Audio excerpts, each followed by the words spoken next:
Hi viewers, welcome to our channel. ప్రస్తుతం మనతో పాటు దాము బాలాజీ గారు సీనియర్ జర్నలిస్ట్ ఉన్నారు. వారితో ఒకసారి మాట్లాడదాం. నమస్కారం సార్. నమస్తే. సార్, అమెరికా అటు ఆదానికి షాక్ ఇచ్చినట్టే ఇప్పుడు జగన్మోహన్ రెడ్డి గారికి కూడా షాక్ ఇచ్చినట్టు తెలుస్తుంది సార్. ఆయన పేరుని కూడా యాడ్ చేసేసారు. ఆయన మీద కూడా కేసు నమోదైంది అని వార్తలు వినిపిస్తున్నాయి సార్. మరి ఆయన మీద కేసు నమోదైతే ఎటువంటి పరిణామాలు ఎదురు చూసే అవకాశం ఉంది? మీరేం చెప్తారు సార్ దీనిపైన? యా ఇప్పుడు ఒక కొత్త వార్త వస్తుంది. అదేంటంటే జగన్ పేరు కూడా అక్కడ ఇండైట్మెంట్ లో యాడ్ చేస్తున్నారు అమెరికన్ ఏజెన్సీస్ అని చెప్తున్నారు. ఎందుకంటే మామూలుగా ఇప్పటి వరకు జగన్ని సపోర్ట్ చేస్తున్న వాళ్ళు లేదా స్వయంగా జగన్ కూడా నా పేరు ఉందా, నా పేరు లేదు, నా పేరు లేనప్పుడు నాకేంటి సంబంధం అని అడుగుతున్నారు. అట్లాగే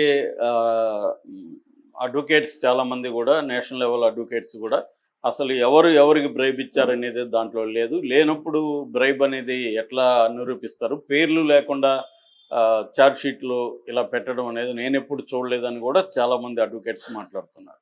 అందుకని ఇప్పుడు ఆల్రెడీ 10 రోజులు అయింది కాబట్టి ఇప్పుడు అమెరికన్ ఏజెన్సీస్ FBI కానీ వాళ్ళు జగన్ పేరు పెట్టారు, ఎవరు ఇచ్చారు అనేది కూడా క్లియర్గా అదానీనే జగన్కి ఇచ్చాడు అనేది వాళ్ళు పెట్టారని చెప్తున్నారు. అయితే దానికి సంబంధించి ఇంకా డాక్యుమెంట్ అయితే రాలేదు, కానీ అమెరికా నుంచి కొంత వార్తలు అయితే వస్తున్నాయి జగన్ పేరు పెట్టారని. సో ఇప్పటి వరకు మనం అంటే నవంబర్ 20న ఈ ఇండక్ట్మెంట్ అనేది ఛార్జ్ షీట్ అనుకుందాం, ఛార్జ్ షీట్ అనేది వచ్చింది అమెరికన్ ఏజెన్సీస్. అక్కడ ఏంటంటే ఫారిన్ కరప్ట్ ప్రాక్టీసెస్ యాక్ట్ కింద అదానీ మీద, అజూర్ కంపెనీ మీద, ఈ రెండింటి మీద పెట్టాయి. వాళ్ళు ప్రధానంగా ఎందుకు పెట్టారంటే అదానీ అక్కడ ఫండ్స్ని కలెక్ట్ చేశారు. దాదాపు 2.5 బిలియన్ USD అంటే అమెరికన్ డాలర్స్ను అక్కడ ఇన్వెస్టర్ల దగ్గర, అక్కడ బ్యాంక్స్ దగ్గర, అక్కడ ప్రైవేట్ ఫర్మ్స్ దగ్గర నుంచి కలెక్ట్ చేశారు. వాళ్ళ దేశంలో ఎవరైనా ఫండ్స్ కలెక్ట్ చేస్తే ఆ కలెక్ట్ చేసిన కంపెనీ కానీ వ్యక్తి కానీ ప్రపంచంలో ఎక్కడైనా అవినీతికి పాల్పడితే అది వాళ్ళ దేశ చట్టం కింద నేరం అవుతుంది.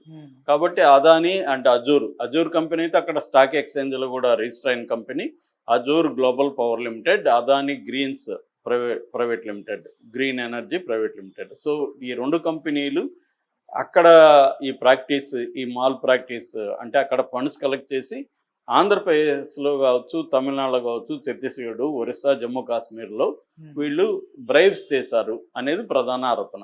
ఇందులో ఒక సివిల్ కేసు ఉంది, ఒక క్రిమినల్ కేసు ఉంది. మామూలుగా సివిల్ కేసు అయితే జనరల్గా సెటిల్మెంట్లు జరుగుతుంటే నిన్ననే మన ఇన్ఫోసిస్ కూడా దాదాపు 283 కోట్ల ఎగవేత అంటే ఒక మ్యానిపులేషన్ చేసింది. అంటే అక్కడ వీసా మ్యానిపులేషన్ ఇన్ఫోసిస్ చేసింది, దానికి ఫైన్ వేశారు, 283 కోట్లు ఫైన్ వేశారు. ఇట్లాగా మనకి అనేక కంపెనీలు అమెరికన్ రూల్స్తో కరెక్ట్గా పాటించకపోతే అమెరికాతో డీల్ చేసేటప్పుడు వాళ్ళు ఫైన్ వేస్తుంటారు. ఈవెన్ చివరికి మన ఊరగాయలు కరెక్ట్గా వాళ్ళ స్టాండర్డ్స్ లేకపోతే కూడా ఫైన్లు పడే సందర్భాలు ఉన్నాయి. అందుకని ఫుడ్ కూడా ఎక్స్పోర్ట్ అమెరికాకి చేసేటప్పుడు ఇక్కడ కన్జంప్షన్కి వేరే రకమైన స్టాండర్డ్స్ ఉంటే అమెరికాకి చేసేటప్పుడు చాలా తరవుగా దాన్ని చూసి పంపిస్తారనమాట. ఎందుకంటే వాళ్ళు అంత స్ట్రిక్ట్గా చూసుకుంటారు. సో అది జరిగింది. అయితే ఇప్పుడు అదానికి దీనివల్ల జగన్ పరిస్థితి తర్వాత మాట్లాడతాను నేను. ముందు అదాని ఈ 10 రోజుల్లో నవంబర్ 20 పెట్టారు కదా, 10 రోజుల్లో అదానికి లాభం ఎంత అంటే నష్టం ఎంత అయింది, రికవరీ దాని నుంచి ఎంత అయిందని చూసినప్పుడు ఫస్ట్ ఇమ్మీడియట్గా అదానికి ఒక 1-2 డేస్లో దాదాపు 3 లక్షల కోట్ల నష్టం అనేది స్టాక్ మార్కెట్లో వచ్చింది. ఈ నష్టం అదానికే వచ్చినట్టు కాదు, మదుపుదారులు అంటారు, అంటే మన రీటైల్ ఇన్వెస్టర్లు అందరికి కూడా నష్టమే. LIC కూడా చాలా పెద్ద ఎత్తున నష్టపోయింది. అంటే రీటైల్ ఇన్వెస్టర్లు కావచ్చు, ఇన్స్టిట్యూషనల్ ఇన్వెస్టర్లు కావచ్చు, వీళ్ళందరూ కూడా దాంట్లో పెట్టిన షేర్లు కొన్న వాళ్ళందరికీ నష్టం వచ్చింది. అయితే అదానికి అది మేజర్ ప్రాబ్లం అవుతుంది. ఎందుకంటే క్యాపిటలైజేషన్ అంటారు, ఆ క్యాపిటలైజేషన్ తగ్గితే రేపు పొద్దున షేర్ వాల్యూ తగ్గిపోతుంది. అది దాని మీద కంపెనీ మీద పడుతుంది. దానివల్ల ఇన్వెస్ట్మెంట్, దానికి పెట్టే ఇన్వెస్టర్స్ తగ్గిపోతారు. ఇలాగ రకరకాల ప్రాబ్లమ్స్ ఉంటాయి.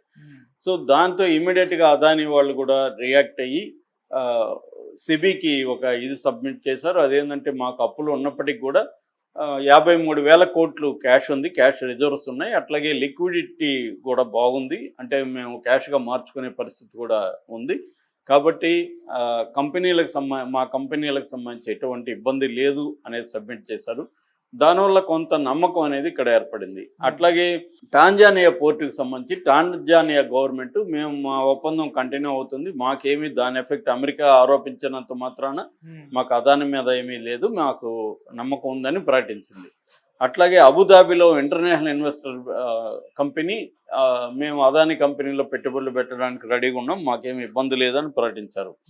అట్లాగే మహేష్ జట్మలాని కావచ్చు, ముకుల్ రోహత్గి, వీళ్ళిద్దరు సీనియర్ అడ్వకేట్స్ సుప్రీంకోర్టులో, వీళ్ళిద్దరు కలిసి జాయింట్గా ఒక ప్రెస్ మీట్ పెట్టి అసలు ఇది వేస్ట్, ఇది అసలు ఇదేమీ కేసే కాదు, అసలు అదాని మీద లేకపోతే వాళ్ళ మేనల్లుడు సాగర్ మీద మొత్తం 5 కౌంట్లలో 1 and 5 కౌంట్లో అసలు వీళ్ళ పేర్లు కూడా లేవు, ఎవరికి బ్రైబ్స్ ఇచ్చారని కూడా లేదు, ఇది అసలు ఇటువంటి పనికిమాలిన కేసు మేము ఎప్పుడైతే చూడలేదని కొట్టిపారేశారు. అది బాగా ప్రభావితం చూపింది. అంటే అసలు ఈ కేసు ఏం నిలవదులేదు అని. రెండోది క్రిజిల్ రేటింగ్ అంటారు, ఇంటర్నేషనల్గా కంపెనీస్ రేటింగ్ ఇచ్చే సంస్థ క్రిజిల్ రేటింగ్ కూడా పాజిటివ్ రేటింగే ఇస్తున్నామని ప్రకటించింది. సో వీటన్నిటి వల్ల ఏంటంటే మళ్ళీ అదాని షేర్లు అనేది మునుపట్లోకి వచ్చాయి. మనకి లాస్ట్ వీకెండ్ అయ్యేసరికి 1.5 crore lakhs 1.5 కోట్ల ఆయన క్యాపిటలైజేషన్ అనేది మళ్ళీ ముందుకు వచ్చింది. అంటే 3 లక్షల నుంచి 1.5 లక్షలకు తగ్గిపోయింది. నెక్స్ట్ వీక్ మళ్ళీ రావచ్చు. అప్పుడు కూడా హిండన్బర్గ్ జరిగినప్పుడు కూడా ఫస్ట్లో పడిపోయినాయి, మళ్ళీ వచ్చాయి.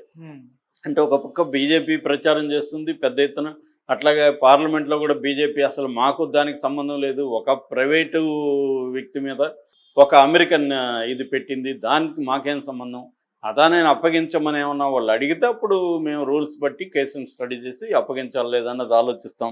ఇప్పుడు మాకు అసలు సంబంధం లేదు, మేమేం మాట్లాడాలి దాని గురించి, అదేదో ప్రైవేటు వ్యవహారం అని తేల్చేసింది. కాబట్టి ఈ రకంగా అదానికి అనుకూలంగా మీడియా కూడా అదానికి అనుకూలమైన మీడియానే ఎక్కువ ఉంటుంది. ఎందుకంటే ఈ దేశంలో మీడియా మెయిన్ స్ట్రీమ్ మీడియా అంతా కూడా అంబానీ చేతిలో అదాని చేతిలోనే ఉన్నాయి. ఫర్ ఎగ్జాంపుల్ లేటెస్ట్గా ఎన్డీటీవీ అదానినే తీసుకున్నాడు. అందుకని మీడియా మేనేజ్మెంట్ కూడా వాళ్ళు ఒక పిక్చర్ క్రియేట్ చేశారు. ఇదేంటంటే అమెరికాలో ఉండే కొన్ని బైడెన్ వెళ్ళిపోతూ బైడెన్ ఏంటంటే ఎవరు ట్రంప్కి అనుకూలంగా ఉన్న వాళ్ళ మీద అంతా ఈ చర్యలు తీసుకుంటున్నారు, ఈయన అదాని ట్రంప్కి శుభాకాంక్షలు తెలియజేశాడు, విషయం తెలియజేశాడు కాబట్టి ఈయన మీద అని చెప్తున్నారు. అయితే అదానికి నష్టం జరగలేదు దీనివల్ల అంటే జరిగింది. ఆల్రెడీ కెన్యా 2 ప్రాజెక్టులని క్యాన్సిల్ చేసుకుంది, ఒకటి ఎయిర్పోర్ట్ ప్రాజెక్టు, రెండోది పవర్ ప్రాజెక్ట్స్, ఈ 2 క్యాన్సిల్ అయిపోయినాయి. అట్లాగే ఫ్రెంచ్ కంపెనీ వచ్చి దాని పేరు ఫ్రెంచ్ కంపెనీ కూడా దీనికి పెట్టుబడులను మేము విరమించుకుంటున్నాం అని చెప్పింది. టోటల్ ఎనర్జీస్ అనే ఒక ఫ్రెంచ్ కంపెనీ. సో వాళ్ళు ఇప్పటి వరకు 20% ఈ గ్రీన్ ఎనర్జీస్లో పెట్టున్నారు, దాన్ని అయితే విత్డ్రా చేసుకోవట్లేదు, కానీ ఫ్రెష్గా మేము పెట్టడం అని పాజ్ చేస్తున్నాం, పాజ్ అంటే ఆపుతున్నాం అనేది చెప్పింది. దానివల్ల కూడా అదానికి ఇబ్బంది అవుతుంది. అట్లాగే అమెరికాలో ఉండే కొన్ని ఇన్వెస్టర్ కంపెనీలు అదాని దీంట్లో పెట్టుబడులు మేము పెట్టమని ప్రకటించేస్తాయి. అట్లాగే బంగ్లాదేశ్లో కూడా ఈయన పోర్ట్ నిర్మిస్తున్నాడు, హసీనా ఉన్నప్పుడు దాన్ని కూడా వాళ్ళు పెండింగ్లో పెట్టారు. ఇక క్రెడిట్ రేటింగ్ సంస్థ పిచ్ అనే ఒక క్రెడిట్ రేటింగ్ సంస్థ ఆల్రెడీ అదానికి నెగిటివ్ రేటింగ్ ఇచ్చింది. అట్లాగే అమెరికాలో ఇంటర్నేషనల్ డెవలప్మెంట్ ఫైనాన్స్ కార్పొరేషన్ అని ఉంది, డిఎఫ్సి అంటారు, అది కూడా దాదాపు 553 మిలియన్ల అమెరికన్ డాలర్స్ శ్రీలంక ఎయిర్పోర్ట్కి సీపోర్ట్కి కన్స్ట్రక్షన్కి అదాని కంపెనీలో పెట్టుబడులు పెట్టడానికి ఇంతకుముందు రెడీ అనేది, ఇప్పుడు వాళ్ళు కూడా విత్డ్రా అయ్యారు. ఇలాగా ఎందుకంటే 70% ఫైనాన్సెస్ అదాని ఓవర్సీస్ నుంచే కలెక్ట్ చేస్తారు. ఇప్పుడు అందులో మేజర్ పార్ట్ పెండింగ్లో పడింది. సో అదాని కేసును క్లియర్ చేసుకోకపోతే ఆయనకి ఇబ్బంది అవుతుంది. సో ఇప్పుడు అదానితో జగన్ది ముడిపడి ఉంది, అదాని క్లియర్ చేసుకుంటే జగన్ కూడా క్లియర్ అవుతుంది, అదాని కానీ కేసులు ఇరుక్కుంటే జగన్ కూడా ఖచ్చితంగా ఇరుక్కునే అవకాశం ఉంది. మోడీ కూడా దీన్ని ఇప్పటి వరకు అదానితో ఉన్నాడు కాబట్టి జగన్కి ఆ మేరకు ఇబ్బంది లేదు.